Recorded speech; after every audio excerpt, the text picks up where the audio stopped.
So, Sherwin, normally you'd be at the location with lots of fanfare. Just take us through what is going to happen over the next few days. And I'd also imagine that there'll be quite a race to put on a spectacular production. Well, it won't be as spectacular, Tsepiso, if we were all in an arena with tens of thousands of delegates from around the country and around the world converging on one venue where you have Democrats from different states and different regions really coming to show in a very visual way their unity around the ticket, the candidates who will later in the week accept formally the nomination for the first time. So, let's spare a thought for Milwaukee, Wisconsin, that was expecting a surge in their economy in the month of August because of this. And of course, all of that coming to naught because of the public health emergency. So what we will have over the next 4 days is a heavily pre-produced, it's a word we understand in television, really in terms of a 2-hour evening production from around 9 p.m. local time to 11 p.m. Prime time, filled with various speakers, performers. Tonight, the headliners will be Bernie Sanders, of course, himself a candidate for president in this race.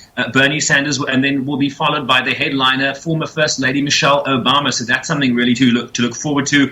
Bill Clinton, the former United States president, will be headlining along with Dr. Jill Biden, the presumptive First Lady, were Joe Biden to win this election. They will be headlining on Tuesday night. Wednesday night is a real humdinger at Tsepiso.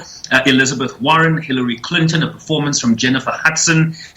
Kamala Harris will then formally accept the nomination as vice presidential pick for the Democratic ticket, to be followed by former president, of course, a history-making president in his own right, the first black president of the United States, Barack Obama. And then Thursday, former candidates Pete Buttigieg, Andrew Yang, and then, of course, the man of the moment, the 77-year-old former Vice President Joe Biden will formally accept his nomination as the Democratic nominee for president. So, Sherwin, as we've seen over in the build-ups to this, a lot of mudslinging over several issues in terms of who's bringing what to the table, who hasn't handled what better. So just take us through some of what the Democrats themselves will be putting forward over the next few days in order to convince the electorate that they should win this round. I'll tell you what, it's not an election if there's no mudslinging. So par for the course is, I suppose, what people say. And yes, very much, I think what you're going to see, without the celebration and the festivities that these events have come to be known as over the decades, there's going to be a very somber tone and a seriousness, I think, reflected in the speeches that you will hear over this week, because we are in the midst of a public health emergency in the United States. It is the worst affected country in terms of the number of infections and deaths. Over 170,000 Americans have lost their lives since COVID-19 first made its appearance here in late January. And I think that will be reflected in the speeches you will hear from these high-profile Democrats. COVID-19 will be framed in terms of how it has affected the economy. There is a over 10% unemployment rate. Millions of Americans currently out of work. We will also hear how COVID has impacted education in this country, public health in this country. In fact, Tsepiso, Kamala Harris gave her first interview after being named as Joe Biden's vice presidential pick a few days ago. And she tried to frame this, in terms of the importance of the black women vote in this election and what will be of import to that demographic. Let's listen to what she had to say. Black women are motivated to vote for the people who represent their priorities and their needs.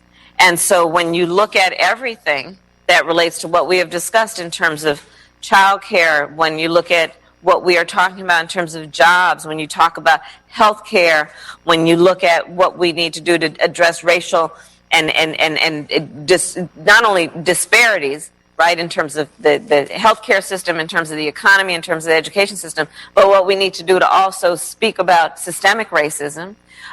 When you have one ticket that can say the phrase Black Lives Matter, and another who has been full-time sowing hate and division in our country, those are the things that are going to motivate black women to vote.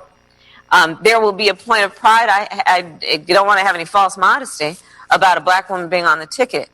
But it takes more than just that to motivate black women to vote.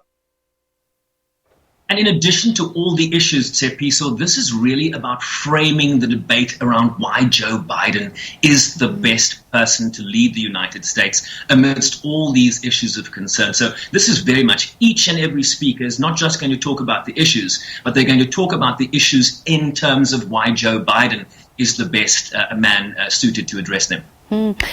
So another big issue showing that is the capacity of the post office, its ability to handle the expected surge in mail-in ballots due to the coronavirus. And obviously we know what President Trump's feeling are about the credibility of this system, what the Democrats have said. What is the latest on this score? Yeah, that's the big fight before Election Day, recapacitating the United States Postal Service due to the surge in mail-in ballots that a number of people in different states have requested because of the public health emergency.